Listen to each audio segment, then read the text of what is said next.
how did the change moving the series from the small screen to a theatrical release reshape the story you originally wanted to tell?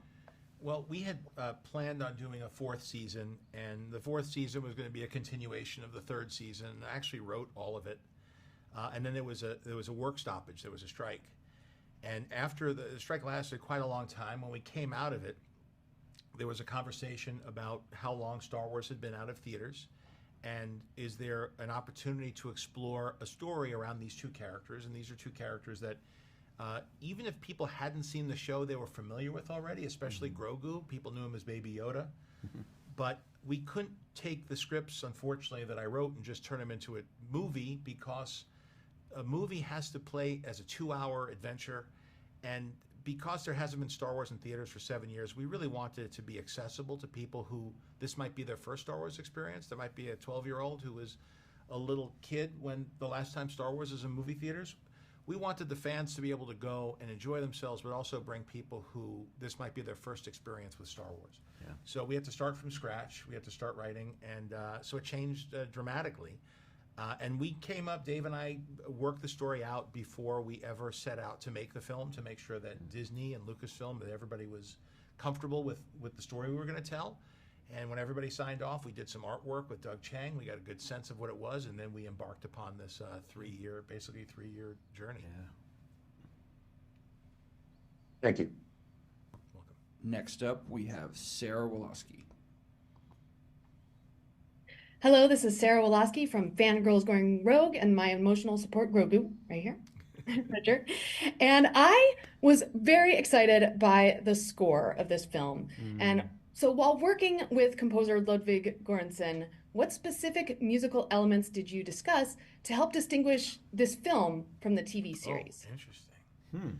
So Ludwig actually came to me. First of all, he was like, he threw his hat in the ring. I didn't know, we'd worked together for a long time. This guy's won a lot of trophies since we started together, and he really did a lot of exploring and helped us define the themes of The Mandalorian and gave us some iconic musical phrases that people recognize, and that's very difficult to do when you're following behind John Williams, who made some of the most iconic themes in cinema history. So the fact that Ludwig even was able to come in for the show and create those themes was a big deal. And the fact that he said, look, we're doing a movie, and I showed him, Ludwig's the type of composer that you bring him in at the beginning and you keep showing him throughout.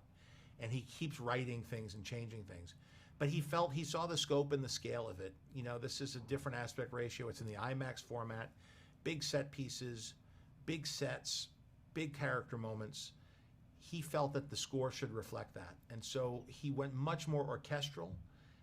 He also developed new themes around new characters.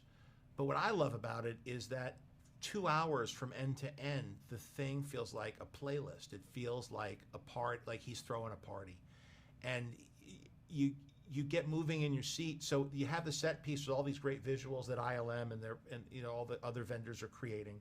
You have these great performances by the stunt performers, and you throw that music on top of it, and it makes you feel a certain way that I don't think you got to feel that way watching at home. And I look so forward to seeing it tonight with an audience. That's the one thing we felt, that I didn't mind the restrictions of doing a streaming show. I really enjoyed working on it. But when we would have a premiere, we would all look at each other and say, I wish we could feel this way every week or more, And so now in the movie theater, it's going to feel a lot more connected to what Star Wars was when I was 10 years old. And Ludwig's music fully embraces that this is a communal experience as a live music concert or a sporting event might be.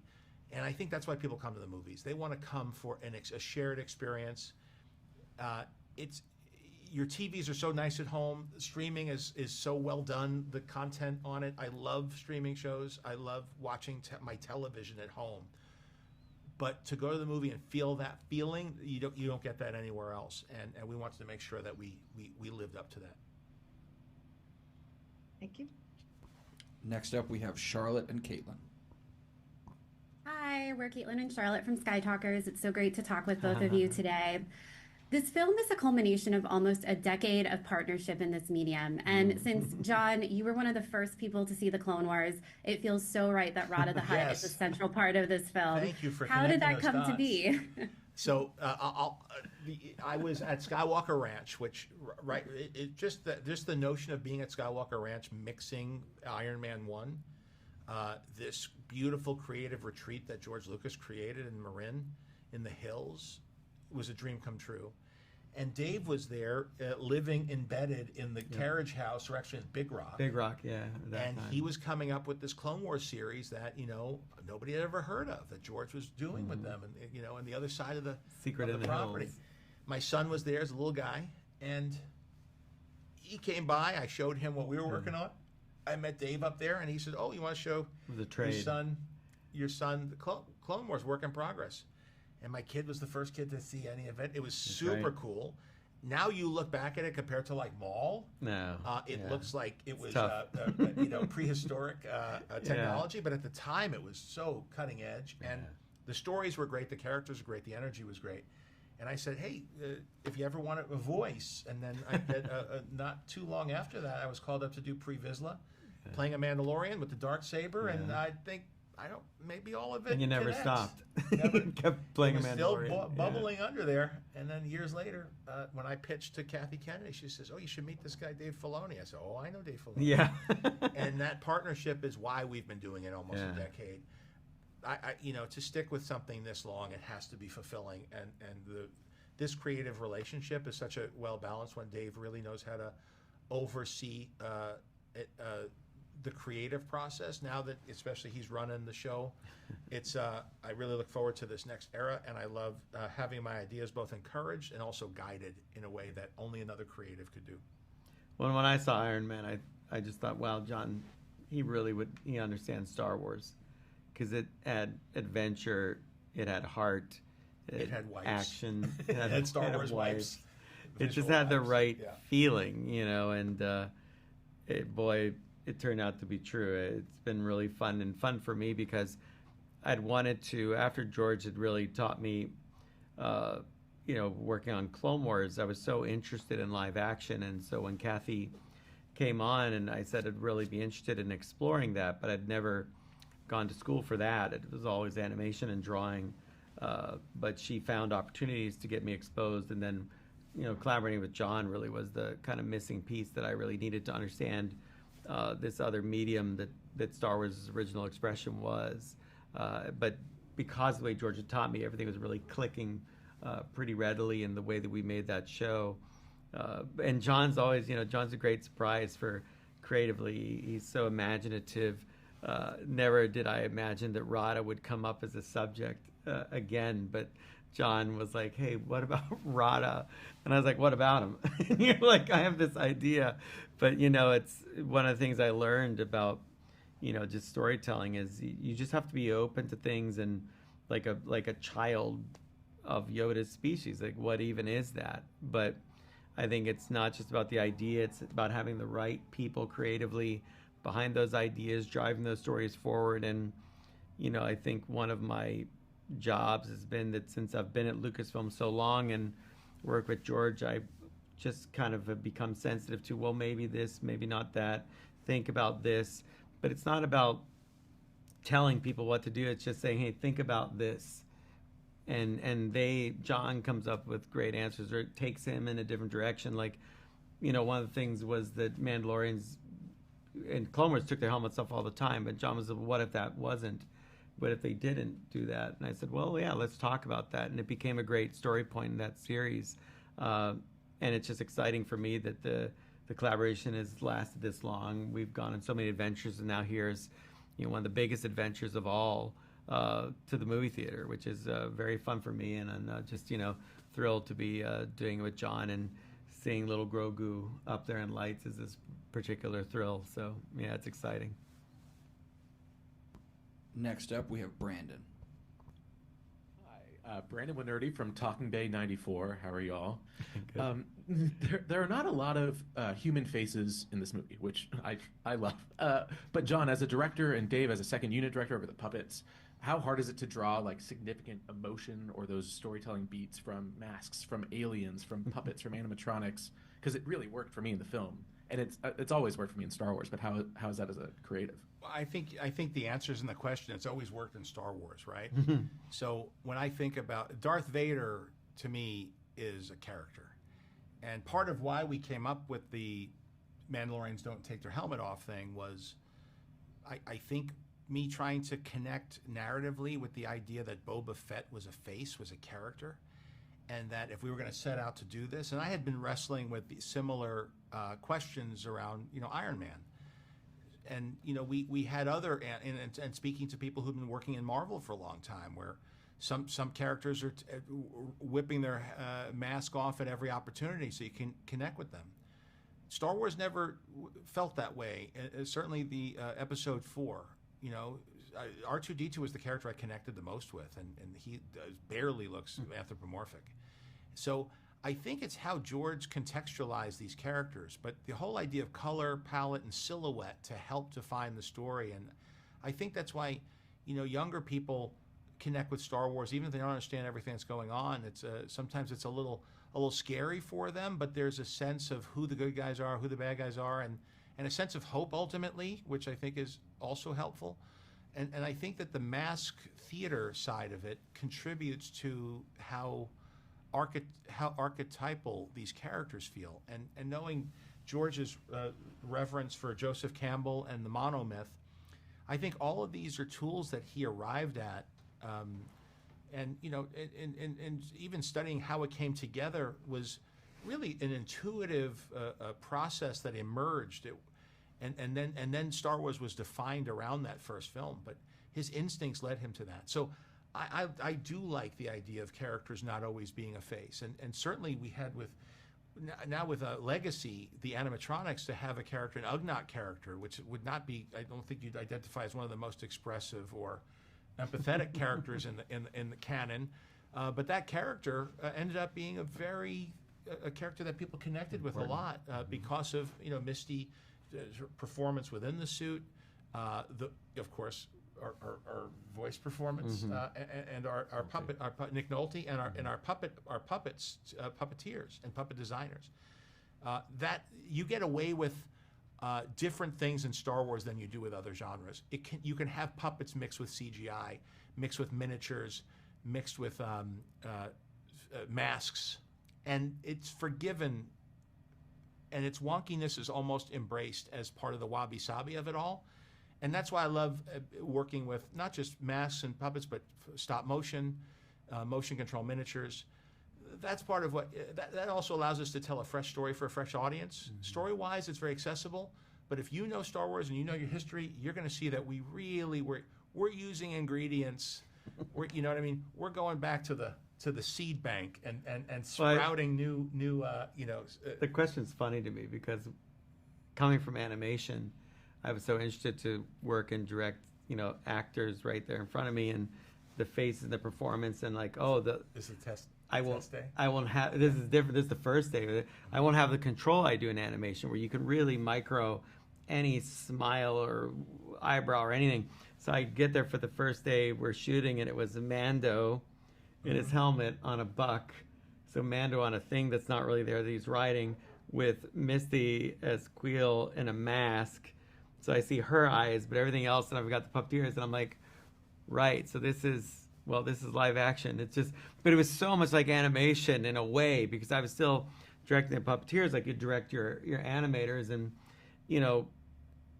Brendan is such a cowboy. We talked about like Mando's like his slit on his visor of his helmet being the brim of a hat, and how that would work that angle for like different expressions, and that became like a brow. So it was an interesting kind of step over for me into the world of live action. In fact, the first human face that I ever looked through a camera to see and direct was actually Werner Herzog, which that was another level of like, okay, strange, but and obviously. When you thought you were making live action Star Wars, you weren't picturing looking at Werner Herzog. Not necessarily, no, but he was brilliant. So it's like Star Wars is just a surprise that way, and it's a. And I love how your story's getting around about how Werner Herzog's the reason that we're using the puppet Baby Yoda and not. and not CGI. He loved the puppet. He believed in it before I think any of us really did. Like, he fully committed to it.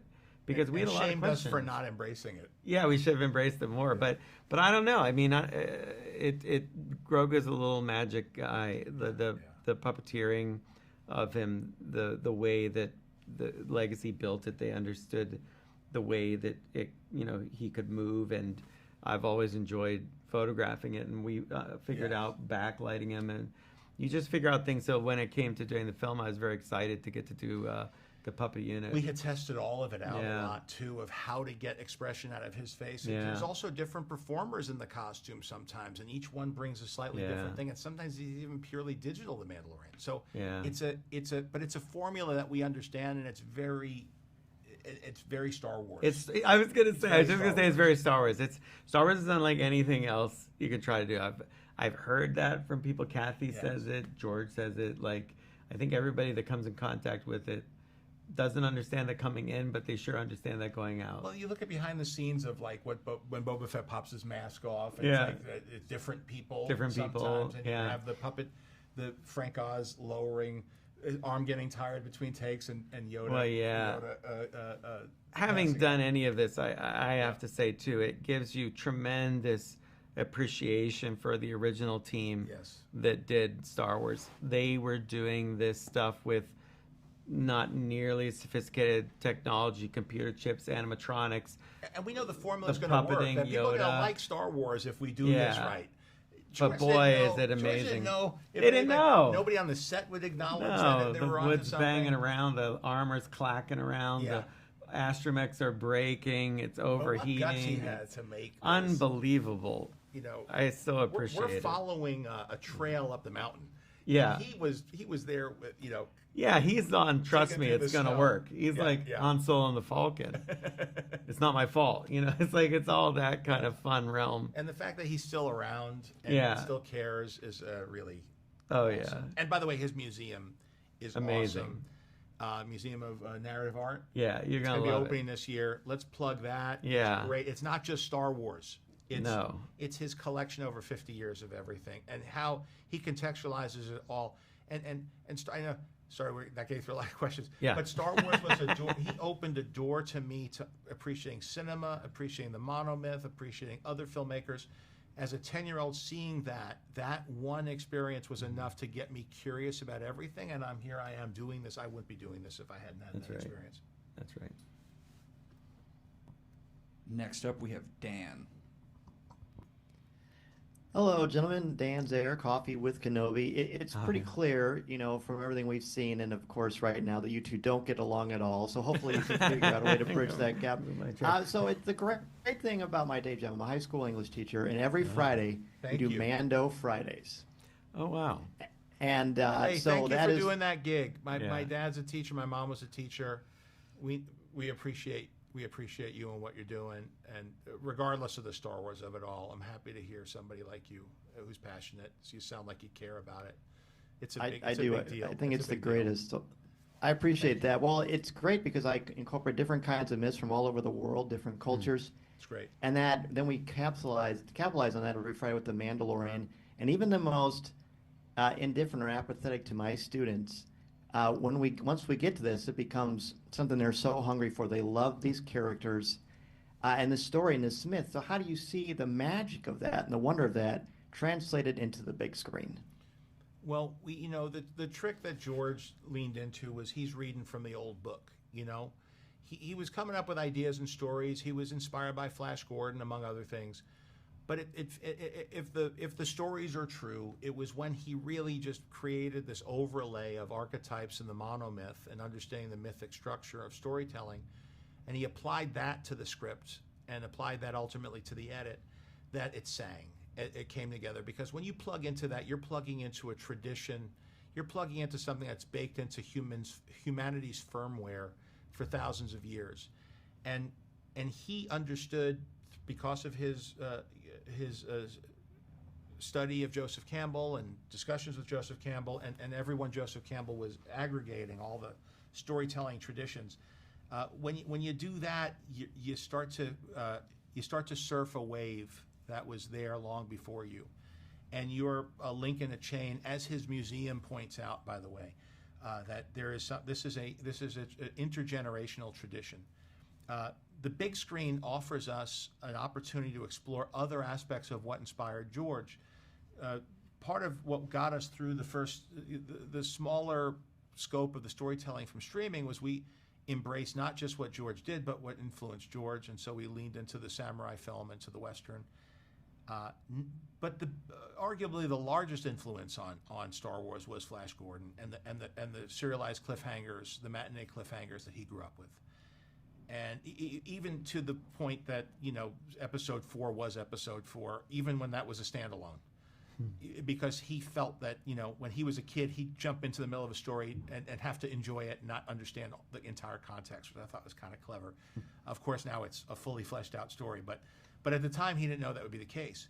What could we do? How could we make it look like Flash Gordon, and not the Flash Gordon that existed, but the Flash Gordon in the imaginations of the baby boomers who watched it and then made these A-plus versions of these cliffhangers like Indiana Jones and Star Wars?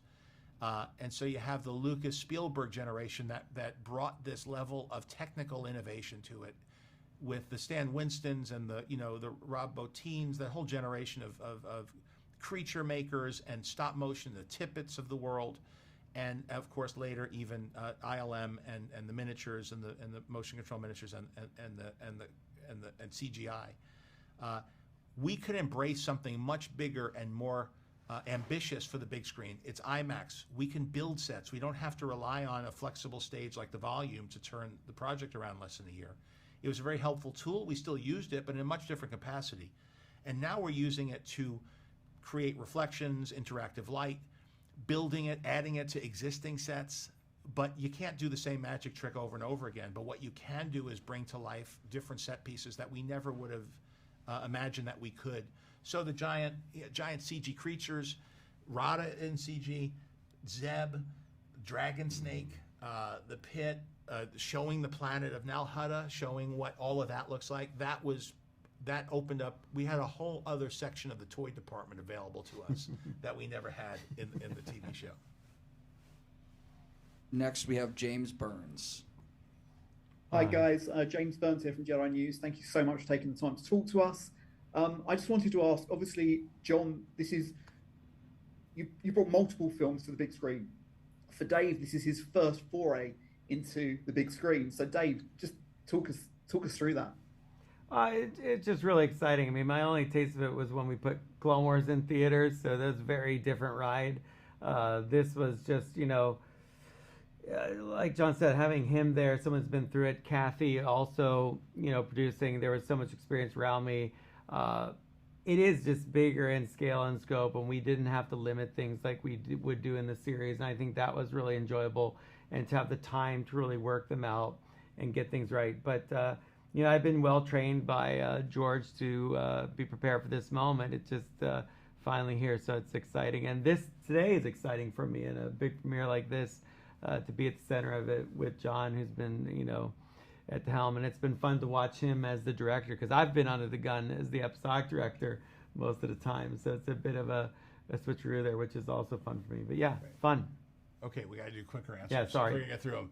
Yeah. Next, Mark. Hi guys, Mark from Fandom. It's good to see you all. The huts, you get to explore the history and the more detailing to the huts. How much fun was that to sort of add to this classic creature? Tremendous fun to look at references from the real world, to see what their physics might be like. Also look at how Nal Hutta existed in other media, and then applying it to live action was amazing. Next question. There you go. That was very good. Next, we have Gustavo. Hi, Dave. Hi, John. Thanks for taking the time to talk to us. My question was involving everything that you guys have been mentioning about the Lucas Museum of Narrative Arts and influences in Star Wars. So back in 2019, when Mando was coming out, everyone was mentioning about movies like Westerns from like Sergio Leone's Man with No Name or Kurosawa's Yojimbo as influences for The Mandalorian. But I was wondering if there were any new films or additional films that served as influences for Mando and Grogu. Some of the new ones are, again, Flash Gordon, both the remake, but more specifically the Buster Crabbe 1920s, was it 20s? 1920s? I think we were talking about like Jason the Argonauts. Oh, Jason the Argonauts, Harryhausen. Harryhausen, all yeah. That, yeah. Next. Finally, we have Candace. That's good. Hi, Candace. Hi, I'm Candace from the Geeky Waffle, also Space Waffles. This is the fourth time we'll see Din Djarin without his helmet. How do you choose which moments to show his face? Oh, good question. Yeah, It's a hard one. This one, you know, we're now contending with lore that we've created and making sure that we're not repeating ourselves. It's got to be for the right emotional moment, though. I think that's the pivotal thing. That's kind of what drives us towards when do we take the helmet off, and then how do you get it off is also a very big question at this point. You know. That's right. But yeah, it's usually for the emotion because you want to see Pedro unleash all of his gifts and talents as an actor. You get a whole other range of gears in the race car once you get to see that face. Thank you all so much. Yeah. Sorry for the Sorry it was so answers at the short. end. Thank you. Cheers. Thank you.